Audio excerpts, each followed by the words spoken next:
Want a free PlayStation? Yes, free. Who would have thought in November 2020, when Sony released that PlayStation 5, that we'd be sitting here almost 20 months later with no consoles on shelves and very few available with online retailers? Well, we got our hands on a disc console, but instead of teaching Prez and Teddy how to play NBA 2K, we'd like to send it to a loyal WagerTalk supporter. You can start earning entries now and repeat daily just by going to wt.buzz/PS5 and perform the social media task below to earn entries into our raffle. The contest will end at midnight on July 3rd, and a random winner will be announced on July 4th. Help us reach 100,000 subscribers on YouTube and grow our social media footprint, and you could be the new owner of a PS5.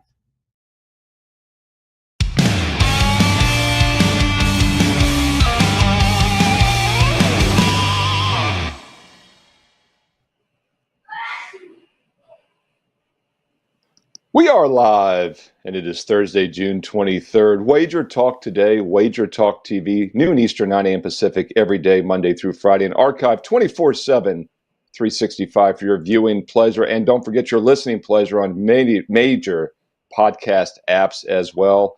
I'm Steve Merrill, filling in for the Prez today on Thursday, and joined by my co-host, as always, rock steady Teddy Covers. And we'll get to exactly why he's rock steady Teddy in just a moment. I broke into the Prez's apartment here to do the show Thursday live in Toronto. I've been sitting around here. He's got some weird stuff in here. We'll leave it at that. But Teddy, before we get to the great show, we're going to have a little opening thoughts from you in a moment. But we have Dave Cokin on deck, our Thursday regular. Dave is just smoking in baseball, as he's been doing for several years now. Number one, multiple years at WagerTalk.com, now in MLB. We're going to look at some baseball. Also, maybe a little sneak preview at NHL Game 5 Stanley Cups. And also going to have Andrew McInnis on. Andrew's going to look at some CFL. You know, I misspoke the other day. I said football's a couple months away. You said the preseason starts in about a month and a half. Well, actually, football's still going on. USFL playoffs. Check out WagerTalk TV for some previews of that this week. And, of course, CFL is live and actionable as well. And also Tony Mejia, NBA draft. You know, basketball is still in the mix. Some movement on the NBA draft odds that I know both you and Tony are going to talk about in the show today. So, Teddy, before we get to all of that, how are you feeling today on Thursday?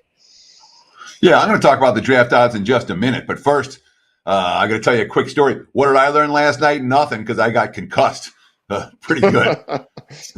So my kid's learning how to throw a base. You know, he's learning how to pitch. And he's got a little pitch back, you know, in the backyard. And I'm just sitting there on my phone in my chair, well away from the pitch back. And an errant pitch hits me. No, it's this side right here. Whacks me pretty like a straight-on fastball right to my head. No helmet, no notice, you know, glasses go flying. I hit the floor. And that was the end of my night pretty quick. So in terms of what I learned last night, not a whole lot. I got beanballed in the head by my son. When it comes to what I learned this morning, we saw a huge odd shift in the draft last night. Jabari Smith had been a heavy favorite. He was as high as, minus 500 on yesterday. And then all of a sudden now the steam flying in on Paolo Banchero, the Duke power forward. He was as high as 20-1 over the weekend. He was a favorite by this morning. Chet Holmgren, obviously, who was the third guy who was in the mix for being the number one overall pick. His odds didn't move a whole lot. But it's been Smith and Banchero battling back and forth in the betting marketplace for who Orlando's going to pick number one. I'm going to talk about who I think Orlando's going to pick at number one in Big Game Breakdown later in the show. So that's what I learned, Steve. I learned how to get hit in the head with the baseball, and I learned how to wake up and see that the odds had moved. What about you? Well, there's definitely better ways to get hit by the baseball than others. That's a rough one. I've been hit in the head several times by basketballs, you know, coming off the rim when 10 different kids are shooting at the same time. And I've not had the baseball, knock on wood, in the head yet, and that's not good. I hope you feel better. It'll shake some cobwebs loose. Let's hope that's what happens, and you come out even smarter than ever here in the next couple of days. NBA, by the way, we will have an NBA live draft show tonight. I have to get the exact time, but check out WagerTalk TV this evening. I know Tony Mejia is going to be on with us a little bit. He'll probably have more details on that. Joe Ranieri and company. They've done it the last few years. I believe Andy Lang, the prop master, will jump in. So there's some bettable opportunities, not even pre-draft, but actually live during the draft. Top 10 picks will be live here on WagerTalk TV, so check that out. That's another reason, by the way, to hit subscribe, and more importantly, hit the bell for instant alerts when shows go live, like that NBA draft show tonight. You might not have known it was coming. You'll get an instant alert when you hit the bell on YouTube here, almost 100,000 subscribers. But Teddy, going to get to the big game breakdown in a little bit with NBA draft. I'm looking forward to that. Jabari Smith, of course, from Auburn, as you mentioned, Benchero from Duke, and Holmgren from Gonzaga. I remember Dave Cokin and I were doing the college basketball show the day after Thanksgiving in November right here on WagerTalk TV, and Duke and Gonzaga were playing, and I watched that game very closely. I thought Benchero looked tremendously better than Holmgren. In fact, let's bring in Dave Cokin. He's not only an NHL and MLB expert, he's a college basketball expert as well. And Dave, no, you don't mess with the NBA, but you do mess with college hoops. And I doubt you're probably doing anything with the draft, but I'll ask you real quickly if you have any thoughts on betting the draft. Nope. I didn't think he was going to have any thoughts. I didn't think he was going to have any thoughts on the draft, but I didn't think he'd have that few of a thought on the draft. Hey, that's a picture of Dave. We should have asked. I don't think we asked Sherapan Tuesday when I was with you. How much betting do you think the draft's going to get tonight? So most of the action comes before tonight. That said, on the live odds, I mean, a ton in the global marketplace. Here in Vegas, we're not offering as much as they are in other states. I'll leave it at that. So in Nevada, I don't think there'll be as much of a monster draft handle. But when you're talking about, the global marketplace, when you talk about other states, it'll be the most bet event of the day by a fairly wide margin. Wow. Yeah, I mean, the NFL draft was huge this year. And as you said, 20 to 30 states now have, sports for the first time or the second time ever where people can actually bet on this. First time in their life for many states. So it'll be interesting to see what the handle is. Dave Cokin, I would say, I know you don't do the NBA. You're a college basketball expert. Do you mess with the draft at all? Do you see any value in the draft as far as a betting aspect? Nope. Well, I mean, third time is a charm. I'm going to throw a baseball to him next time, Teddy, and we'll see if that works because I know he's not an NBA guy. I'll tell you what, Teddy, he's going to look at the Astros and Yankees. You're New York Yankees, Teddy. And you were concussed. So I got to remind you, you're a Mets fan. Okay, so let me start there. I'm going to give you basic stuff till we get you back to 100%. Was a Mets fan, dude. I've been a Mets fan for 30 years. Oh, okay. You're like me with the Capitals then. So I should root for the Mets, and you can root for the Capitals and the Commanders. I wasn't even a Redskin fan anymore. I'm sure as hell not going to be a Commanders fan. So got back on track last night. They were on a pace to win 100 games. They lost on Tuesday. They were on a pace to win 119. They were now 51-18.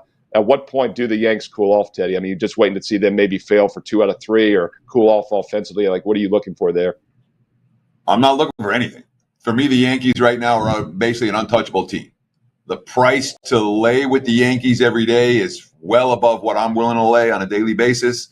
And yet they continue to win day in, day out. I'm not looking to fade the Yankees until they show some signs of cooling off, and we haven't seen any of that. So for me, the Yankees games are fairly easy right now. I don't get involved with many of them. What about you?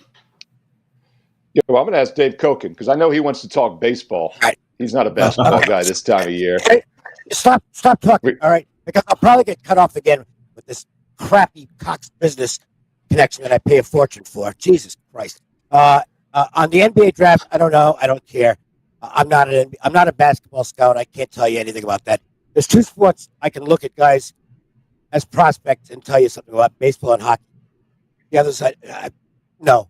So I have no opinion of any note there. Let me get through these real quick. Astros and Yankees. I like the first 5 under in this game. The scary part here is that both offenses are really cooking right now. I mean, they're both on fire. But you got Framber Valdez with his great ground ball rate, and nobody can barrel the guy. He's given up 3% barrels on the season. Jameson Taillon just goes out there and pitches really good ball almost every start with the Yankees, particularly at home. So I think for the first 5 innings in this matchup, you've got a really good chance of the game staying under the total. After that, who knows? But I went with and this is a play for me, 3% play, first 5 under between the Astros and Yankees. It looks like my connection's holding up now.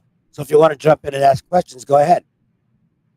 Well, why don't I do that? Because we were just talking, Dave, when you froze up earlier about the Yankees. And what to do with the New York Yankees. And I told Steve, I'm not doing anything with the Yankees. I'm not betting on them. I'm not betting against them. Too good to fade and too highly priced to support. Are you doing a lot with the Yankees sides? Are they a team you want to back right now? Are they a team you want to fade right now? Or are they just do nothing with them because they're overpriced and they're too good to fade?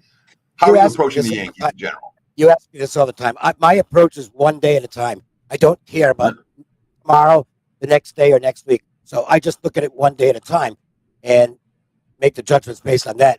Most of the games the Yankees have played, I haven't gotten involved in either because of price or I'm not going against them. Let's put it that way. So I haven't had much to do with the Yankees. It's just my approach. Again, I'm not saying it's the right approach. It's my approach. I just go day by day. So I don't, when you ask me what am I looking to do with a team moving forward, I can't answer that. I don't know. And, it kind of falls into the category of who's going to win the Super Bowl. I'll let you know when I know which two teams are playing. That's just my approach. So anyway, first 5 under Astros Yankees is a play for me tonight. What's next? Sure, but you answered the question. You answered the follow up in saying that you're like, I haven't done a lot with the Yankees lately. So even in me asking you the question that I've asked you a million times and you don't answer, you still answered the question. So I appreciate that, Dave. Okay. Yeah, and by the way, the Yankees winning last night, they're now on a pace to win 120 games, go 120-42. So at some point, you got to figure they're going to cool off. But even if they cool off and go 60-65%, they're still winning, cashing tickets. So that's what's tricky when a team is this good. Dave, we finally got a good Stanley Cup game last night. Teddy had stopped watching, and then we get a good game finally of a 3-2 Colorado victory in Game 4. It stays under finally as well. We'd had some high-scoring games. What are you looking at for Game 5 tomorrow night on Friday? The end. But you'll have to pay the piper on Colorado. I think I'll go back to the over. The Avalanche on home ice, their offense is basically unstoppable. And Tampa's just going to have to – they're going to have to go out there and try and skate with them. You can't slow this team down, so you got to try and outscore them. So I think you go back to the overs, and that's what I'm probably going to do tomorrow night. I think it's over. I think the Avalanche close it out tomorrow night. And then the argument to begin where they rate among all-time great teams, because this is a dominant hockey franchise. I mean, there's just no weaknesses on this team. The weakest position for them is goaltending, and Kemper was outstanding last night. So even that, they're middle of the pack or better. Vasilevsky's been outstanding, but I just don't think there's going to be much left in the Lightning tank. That's a devastating loss last night, and now they have to beat this team 3 in a row. And that's probably not going to happen. So I'm seeing minus 170 or lower here in Vegas, a little bit higher elsewhere for Game 5. And it sounds to me, Dave, like as you were describing it, it sounded to me like a $2 favorite that you were laying with Colorado. 170, is that reasonable? I think it's about a right line. I don't think there's a lot of value either way there. I don't want Tampa in the game. But I don't know that I want to lay that much. They are still the two-time defending champions. I don't think they're going to go out on a big fight. But I think they're just going to, again, my opinion, they're going to have to find a way to outscore Colorado tomorrow night because this Avalanche team at home, they're just going to come out flying tomorrow night. Yeah, and since I'm sitting in Prez's apartment here, Teddy, I see a lot of sticky notes saying Colorado Avalanche, greatest team ever, told you so, because I've heard him say that this year. He thought it was the best team he'd ever seen. By the way, you can get Colorado minus 1.5 plus 150 on a 1.5 goal line. So if it is a higher scoring game, Dave, that's always a possibility if you think they can pull away too. So and could also, and of course, yeah, they're going to pull the goaltender if they're behind. So I could see them making a -1, perhaps. Right, that half way, minute each. Yeah, that's something Dave's talked about a lot on the baseball show we do. You can make your own -1 line if you don't have it at your book. You play half a unit money line, half a unit -1.5, and boom, you've got a -1 for the game. You get a push instead of a loss. And speaking of baseball, Dave, you're going to be back at 1:45 Eastern today for MLB First Pitch with Drew Martin and company. So more baseball insight from Dave Cokin. And you better listen to Dave when it comes to baseball. He had a 4-0 Wednesday sweep, #1 all-time in college football. Early bird rates are still there. Dave, I think you've been #1 in baseball for several years. What else you got going on at WagerTalk.com? Nothing really, because I did not put up an individual package today. I've got 2 baseball plays, one of which you just got on the Astros-Yankees first 5 under. The other one's a 3% play. So I didn't put together an individual package today. I also have a 2% CFL play where I'm unbeaten on the season, 1-0. Looking to make it 2-0 with a play tonight. So that's the way to go. In an all-access package, you get whatever I've got, including the golf, where I don't think I'm going to win with Mito Pereira at the Travelers this weekend. He's like 6 over today. So, but I've got 3 other guys, and hopefully they'll do well. Yeah, and just another reason to get a direct subscription, because Dave has had multiple long shot big money cashes in golf. You don't need to win every week when you're hitting a 50-1 occasionally. So another reason to seriously get a direct subscription. WagerTalk.com. Dave Cokin will let you run. Give Cox a call. I know you will, and we'll have him back at 1:45 Eastern. 1:45 Eastern. What's that? They must have been listening, because the connection's been fine since I yelled at him. Yeah, that's right. They're watching us. They're on alert, and he'll be good to go. 1:45 Eastern, MLB first pitch. Thanks, Dave. We'll see you soon. And Teddy, a little baseball there, a little NHL, and we're going to get back to the NBA draft here with both you and Tony Mejia. But before we get to Tony Mejia, give us a little big game breakdown. And I'm going to remind you, I know you're concussed. That's when we go to a 30-second commercial here, and then you come back and you give us some wisdom, some actionable info, this time on the NBA draft here. 30 seconds, big game breakdown, Teddy covers.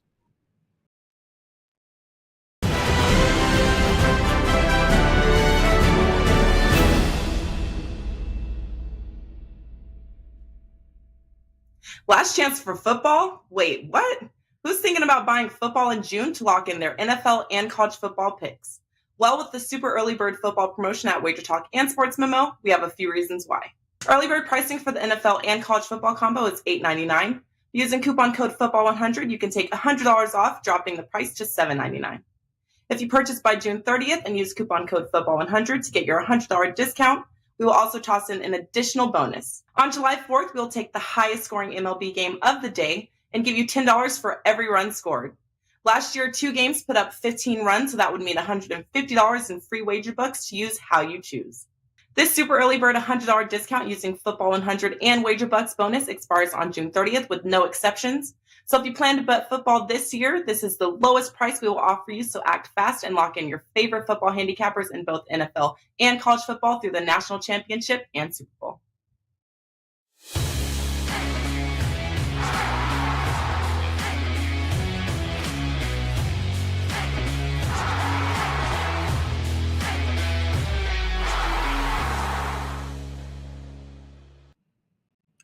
It is time for today's big game breakdown. Let's talk NBA draft tonight. Who's going to go number 1 overall? So a huge move in the overnight hours. Paolo Banchero for Duke, taking all the money to go number 1. And now you can get Jabari Smith at a very attractive price. And look, everything you read says Jabari Smith's going number 1. Adrian Wojciechowski talking about how the top 3 picks are increasingly firm. Jabari Smith, number 1. Chet Holmgren, number 2. Paolo Banchero, number 3. You got Jake Fisher from Bleacher Reports, waking up to all the number 1 gambling movement overnight. My understanding was that Paolo was scheduled to visit Orlando on Monday and canceled. Still, there's been little belief Orlando wasn't going Jabari Smith. Veteran Nevada bookmaker, quote, "It's the weirdest draft market that I've ever booked." All this money for Banchero, and yet everything I'm seeing says Smith. Look, let's not overthink this. Not a huge wager. Not sure what prices you can find. The lines are going to vary dramatically from one sports book to the next, especially on a day like today. But look for Jabari Smith to go number 1 overall. That's what I'm hearing. That's what I'm seeing. And the market's going a little bit of a different direction right now. A little bit of value on Smith to go number 1 overall. There's your big game breakdown. Back to you, Mr. Merrill. Yeah, Teddy, I did a ESPN radio show right before we came on today, a little bit earlier, and they were asking about the draft. I said, I don't mess too much with the NFL or the NBA because they're one-off events, and I don't want to spend multiple days handicapping a one-day event, where I could be doing that for baseball on a daily basis and other things. But I also mentioned normally when it comes to this point in the draft, on the day of the draft, all the value is gone. We kind of know where at least the number 1 guy is going. Do you remember something being this uncertain or this much movement on the day of the draft recently in the NFL or NBA for a number one? Because it seems in years past it's been kind of locked in by now. The Anthony Bennett year, the year the kid out of UNLV got drafted number one. Yeah. No one had any idea who was going number one that year. That's one that stands out to me. But that's already, 8 years ago or something. It's not anything real new. But that's definitely one that stands out to me. There was a lot of uncertainty right until the pick was announced as to who was going to be the number one overall pick. Cavs made that pick, and based on his track record, the Cavs got it wrong.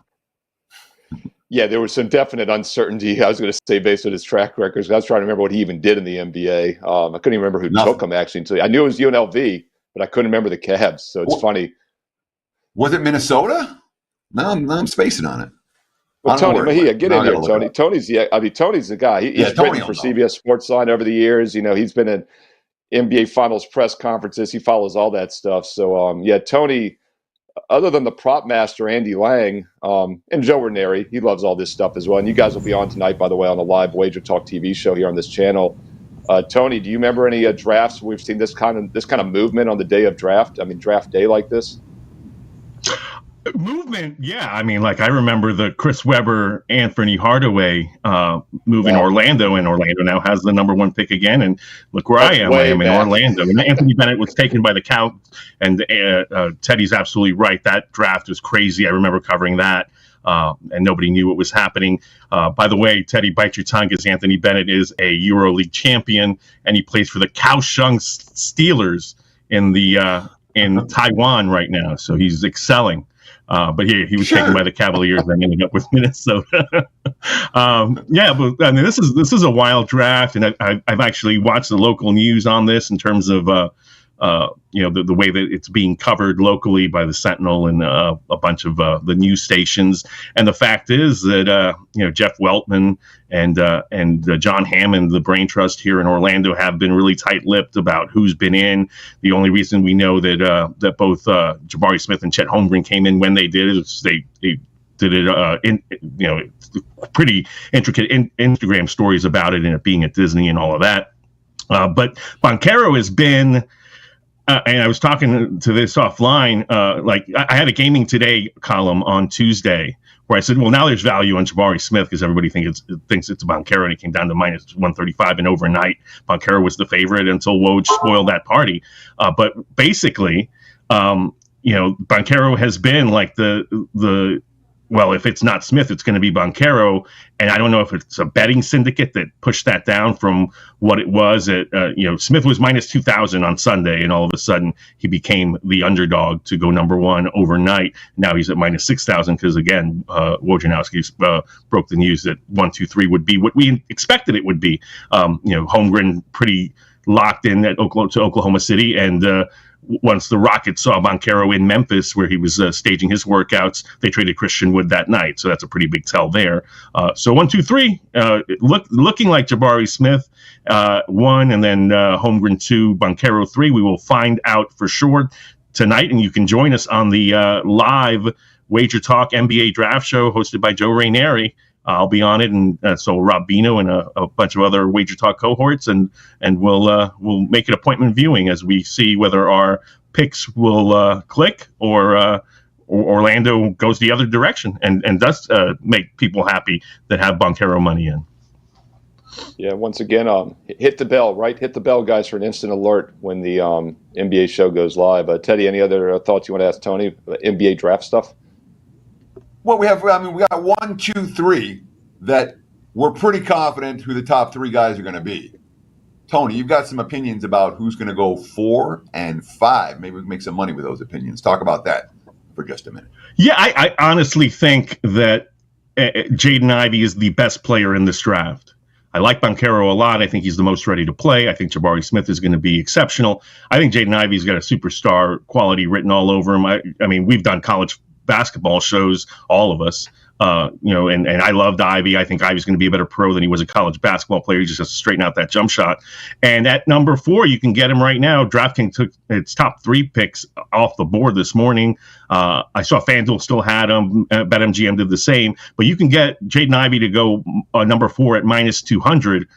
And I think he'll go number 4. It might not necessarily be to the Sacramento Kings. I think the Kings will put that up if they get a good deal, or they'll make the pick and potentially trade him, because obviously they've got a glut of guards with the Aaron Fox, locked in long term, and they went guard last year in the lottery.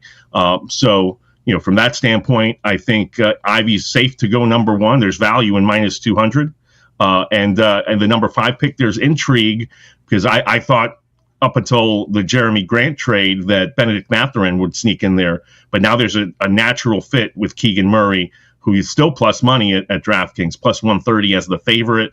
Mathurin is plus 200. There's no value. Again, I looked at this on Tuesday. I wrote a column for Gaming Today, and I said, I really like the value on Mathurin under 6.5. I think he'll go 5 or 6. The Pacers can take him at 6. And now it's at minus 285. So much less value there than I believe it was plus money when I wrote that.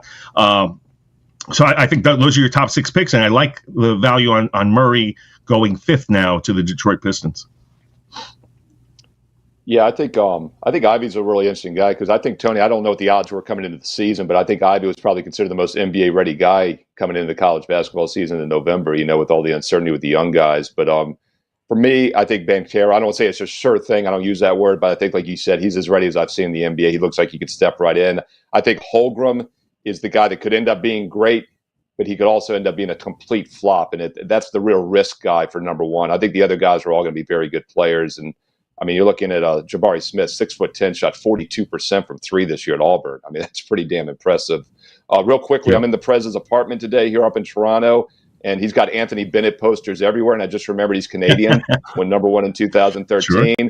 But now he's got a lot of Andrew Wiggins posters, who was Canadian and went number 1 in 2014. So thought that was interesting. But, I remembered Bennett being a Canadian. Andrew Wiggins is maybe earning that number 1 pick after the finals. Let's quickly look at some baseball. We got a few night games. Dave touched on one of them, Yankees-Astros, probably the best game of the night. But White Sox are a team that's still in contention in the AL Central, a very weak division. The Orioles are actually in a tremendously tough AL East, and I thought they've shown really well this year, considering how tough their schedule's been. 7-0 win against the Nationals last night at home in some rainy conditions. Now traveling without rest while Chicago stays at home. How are you looking at this one tonight? Orioles at White Sox, 8 o'clock Eastern. Yeah, some of that Orioles young talent finally showing up. Santander, Hayes, Mountcastle, Mateo, all not necessarily flourishing, but improving as they hoped they would. I like Kyle Bradish a lot on the mound, but he needs to figure out how to pitch to really take advantage of his great stuff. But we're fading Dean Kramer tonight, and we're fading Johnny Cueto as well, liking the over in the Orioles and White Sox as they start a series at Guaranteed Rate Field. 7 consecutive overs in Chicago, so the weather's warming up, but the ball is still carrying. I saw a couple of balls in this Toronto-Chicago series that just culminated yesterday go for home runs where they didn't look like they would be much off the bat. There were a bunch of no-doubters, but every game in that series went over. Like I said, 7 straight in Chicago dating back to earlier this month. And I think that trend continues. Johnny Cueto comes off his strongest start in his comeback. Went 7 innings of 2-hit ball against the Astros and beat them. But I want to see more consistency from him because he had given up at least 3 earned runs in his previous 4 starts. So we'll see if he comes back down to earth today against, again, an improved Baltimore Orioles lineup. And I checked before I made the play. Again, it's the free play, and it'll be a client play as well. But it's if you want to read the write-up, it's at WT.buzz/TM. And Luis Robert is going to be back in the mix. He exited the Wednesday game with leg soreness, but La Russa thinks he will play tonight, and that's a big key, obviously, for the White Sox lineup. So Kramer's thrown back-to-back gems. Last time out, he mowed down the Rays, and he pitched well against KC prior to that. Is there a reason you're looking to fade this guy, or is it just he's got the lineup on the wrong day, and the White Sox, with the way they're hitting right now? Second road start of the season. Teddy, he beat the Royals, whoop-de-doo. Before that, he was, I believe, 0-5 with a road ERA of over 8. Obviously, was 0-7 last year. Yeah, he's improved this season, no question. But we'll take our shot with a hot White Sox lineup, getting the better of him. The Orioles bullpen, though, man, I'll tip my hat to them. Their ERA is just over 3, and they've been pretty consistent. So hoping it's a fade on Kramer and not their bullpen. But I went full game for full value. Tony Mejia, NBA draft expert, MLB expert. And Tony, what you got going on at WagerTalk.com? And tell us more about that NBA live show tonight. Yeah, I mean, NBA live show is going to be fun. We've done it a couple of years in a row. Ranieri kidded me about it. Well, we did it last year, and everybody saw how wrong we were. So why not do it again? I loved Jalen Suggs to Toronto last year. That was my favorite play, and they made the right move in selecting Scotty Barnes, much to my chagrin. But yeah, we'll have some laughs. We'll do some analysis on the fly, and it tips at 7:30. So we'll get in there for your last second bets, and then watch it unfold at 8. I have a 4% line play for one of the night games tonight. I'm on a 20-5 run on those. That has really been the strength of my baseball handicapping this year, because the other stuff has been mediocre props and whatnot. So hopefully I heat up as the weather continues to. But yeah, 20-5 run on money line plays. Got a 4%er tonight. This free play will be in that package as well, and there's a bunch of matinee games. So I will. I've already gotten a couple that have already started, but I'll add another afternoon game here once I get off the show. Just another great reason, as I said with Dave Cokin, Tony Mejia too. A lot of volume. Tony puts things up when he sees value. Multiple sports. Another reason to have a direct subscription, whether it's Tony Mejia, Dave Cokin, Teddy Covers, myself, Steve Merrill, WagerTalk.com. Daily, weekly, monthly subscriptions, a great way to all access everything and save big while you earn on a daily basis. Thanks, Tony. Check him out tonight. Once again, after about 7 Eastern here, the NBA draft tips off 7:30 Eastern. Joe Ranieri, Rob Vino, I think Andy Lang, Tony Mejia. Lots of guys here on the NBA draft show live on Wager Talk TV. Hit subscribe and hit the bell if you want an instant alert when that show goes live tonight on Thursday. Well, we've talked some baseball, Teddy. We've talked some NBA draft. There's also some more actionable info because, once again, I misspoke the other day. Football is here now. We don't have to wait a month and a half. It's not quiet time. It's CFL time. Even Dave Cokin's got a CFL best bet. That threw me for a loop. And by the way, Dave just messaged us. Arch Manning has just committed to Texas. He's the number 1 quarterback prospect in the country. He's Cooper Manning's son, not Eli or Peyton, but he's Cooper's son, and he is going to Texas. So we'll see if that changes anything. Probably not in the betting markets, as he's obviously not going to do anything this year, but still something interesting. The number 1 college quarterback prospect going to Texas, Arch Manning. Let's keep with the football theme, though, and bring in Andrew McInnis. He's a hockey guy. He's a UFC guy, but he's definitely a CFL guy. And Andrew, welcome to the show. I know you said last year you found some great value early in the season with the CFL. How have things been going this year for you? Going very well. Thanks for having me, guys. Look, 7-3 start, 4-1 week 2. And I'll tell you, I told you before, Steve, I'm just so happy the lines are coming out earlier this year. I mean, last year was very difficult, having the lines come out the day of the game or, lunchtime, the day of the game, or not knowing who the quarterback was going to be. And I know everybody else knows what I'm talking about with other sports as well. College football, I can only imagine what you guys went through with that. But it's been a great start to the season, and it's just been so nice seeing lines pop up on Monday and Tuesday and, get ahead of that line movement. Yeah, by the way, Andrew, I saw a huge move last week. I was talking to Gabe Morency. I forget which game it was, but it moved like 7-8 points. Team went from like a 7-point dog to like pick a -1 last week. Doesn't look like tonight's game has moved as much. But, I mean, we don't really have key numbers in the CFL because of the Rouge. Prez has a lot of CFL posters here in the apartment as well, which I find interesting. It's a very big field, very wide and long. Less downs also, I understand. But, look, it's a fairly low total for a CFL game. I mean, the scoring's definitely been down recently in the CFL. It opened 45.5, it's down to 44, but it's held solid 3. But once again, 3 isn't like it is in the NFL. But anyway, Saskatchewan, a 3-point favorite at Montreal. How are you approaching this one? Well, just real quickly on that, there's a website called 3downnation.com, Steve, and there's actually a report going out every week that a guy named John Hodge is doing with a scoring per week, tracking points and punts, trying to see how if the scoring is progressing or if it's going down. Last week in week 2 kind of moved down the average a little bit, but punts are down. People are going for it on third down more, which is obviously what the fans want to see. But yeah, Thursday night football, guys. CFL Canadian Football Edition here, Thursday night football. Saskatchewan Roughriders coming from west to east to Montreal to take on the Alouettes here. I'm taking the dog. I'm getting points here with the home team in their home opener. They're +3. I'm going to sprinkle a little bit here on the money line too.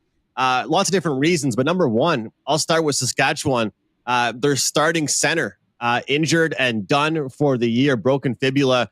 And if you're a quotes guy, you really kind of, really want to look into what Saskatchewan and their coaching staff and their players have been saying. I mean, talking about what a loss it is to lose Dan Clark, what a rush it is now for their rookie center to take over. Oh yeah, not to mention it's also a short week for Saskatchewan.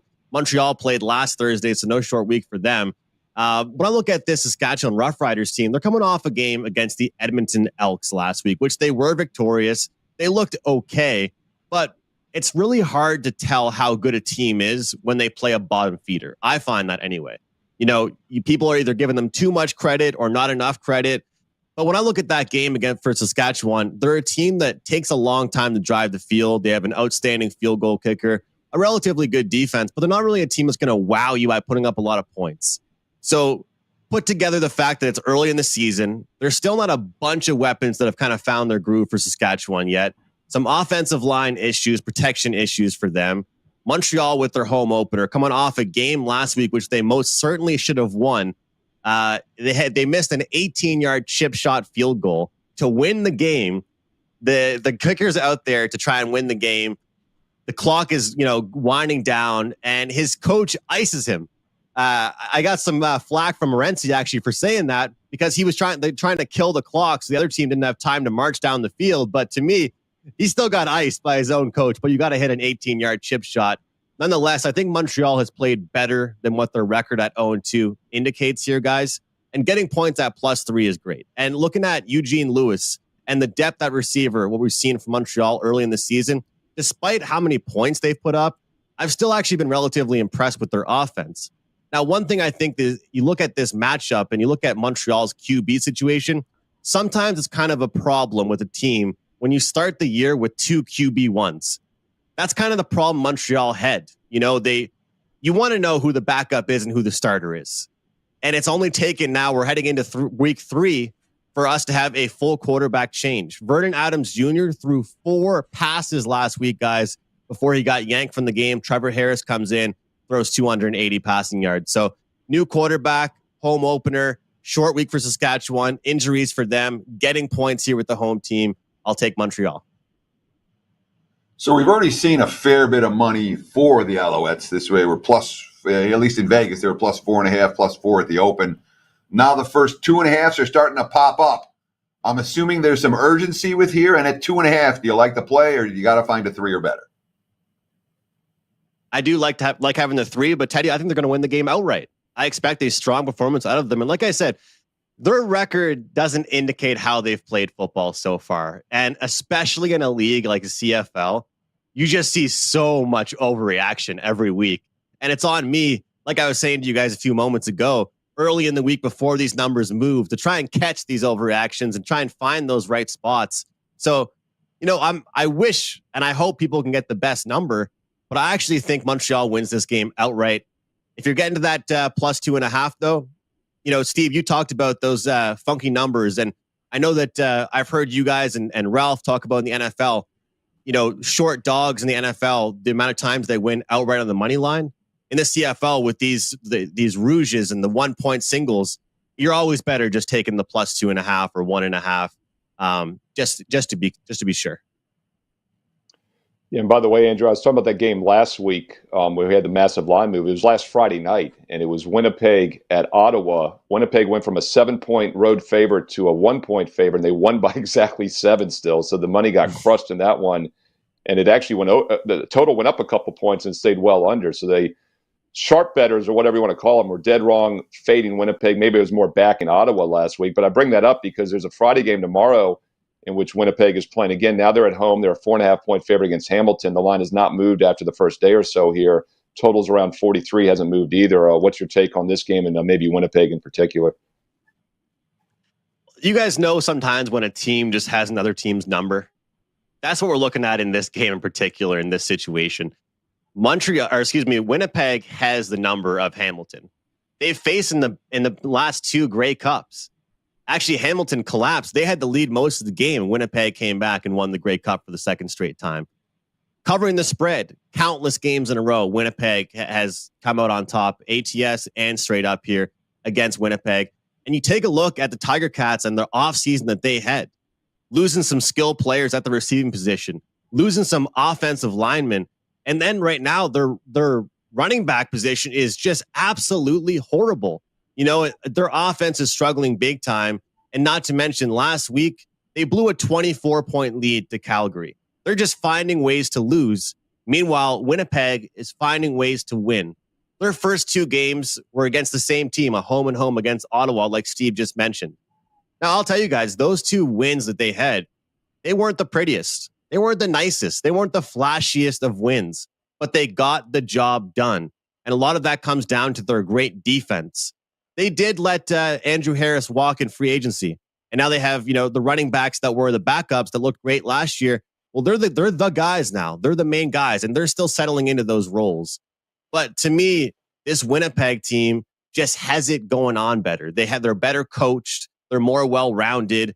And Zach Collaros, if he's protected, he will make throws. And I think Hamilton's defense got exposed in the second half of that game in week 2 against the Calgary Stampeders. One thing great about the CFL, I know I'm not on here to convince people to like the league here, guys, but with the fact that there only being 3 downs, it's really easy to come back in games. Or you see a lot more comebacks like the one I talked about a few minutes ago with Calgary coming back against Hamilton. You couple 2 and outs, get on the board, 2 and out again, get a field goal. All of a sudden, you're back in the game. And I think Hamilton really got exposed. At Dane Evans, who's now the full-time number 1 quarterback for Hamilton, he's been running for his life. Obviously, their protection has been a lot worse for running versus passing. But I just don't think Hamilton has the offense to compete with Winnipeg. And once they fall behind, Winnipeg's defense is going to contain them. I'm going to lay the points here with Winnipeg. They own Hamilton, and that's not going to stop here this week. So do you worry at all about the Grey Cup revenge, losing in overtime type of scenario? I mean, isn't this the type of game that Hamilton's going to come in, triple circled, and they spent all summer working on this opponent? And now they're not just catching a point or 2. I mean, they're catching, 4, 4.5. I'm even seeing 5s out there, looking at the WagerTalk live odds screen if you shop around. So does that revenge angle mean anything, or is this just the matchups work in the favorite's favor? Well, that's a great question. And to me, Teddy, my answer would be the teams are different. The lineups are different. If this was the exact same lineups, the exact same offenses and defenses for both clubs, maybe I would be looking that direction. But there has been moves in the offseason. That's what's so interesting about the CFL. Every offseason, you literally have to figure out, okay, where did this all-star receiver go? Where's this quarterback playing? And as far as the Hamilton Tiger Cats go, they are a different team this season. To me, they are not as much of a bet-on team and a dominant team as they were last year.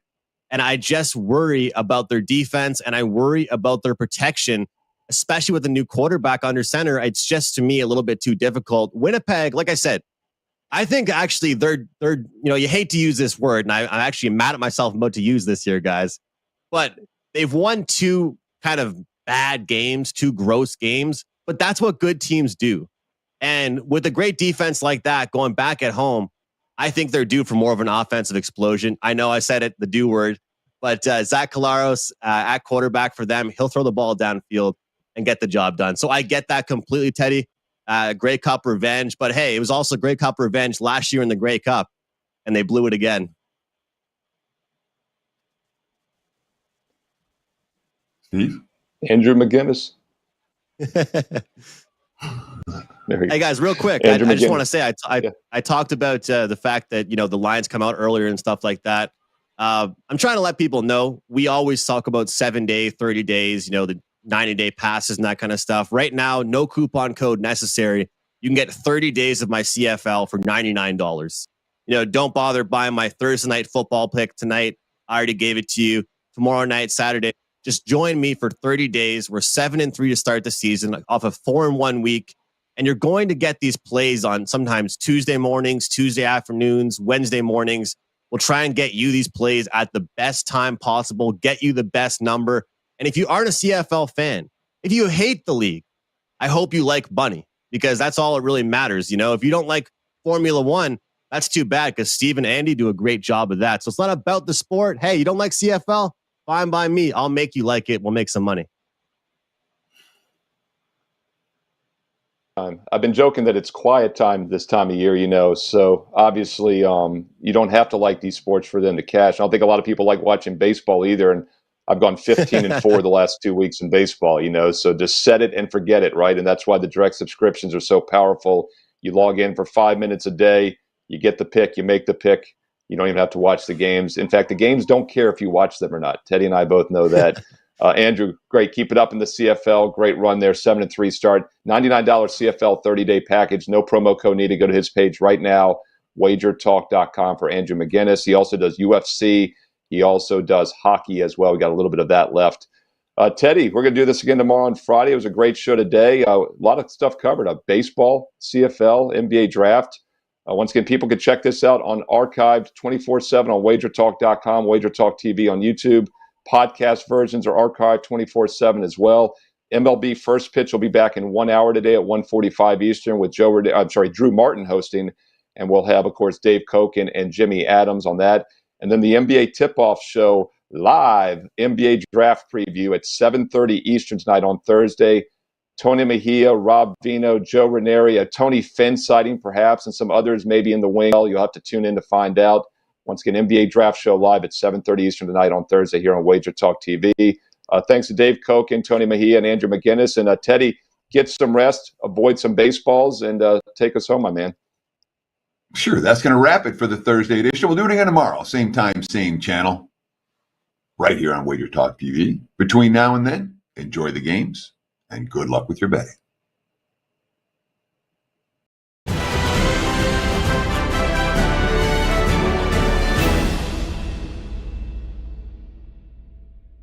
Teddy Covers is 94-44, cashing 68% of his tickets since 2001 with his famed Teddy Covers NFL win totals report, a 20-year track record of success.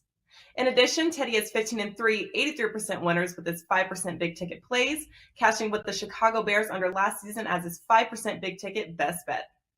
This package includes each NFL season over-under bet with the type of detailed analysis you expect from Teddy, primed to pay dividends all season long. Get on board for the low price of $199, or better yet, the support is 100% free for Teddy's full season football combo or NFL seasonal subscribers. Documented over 55% over the last 7 full seasons, counting every play, every day. Get on board with this proven profit producer and cash in.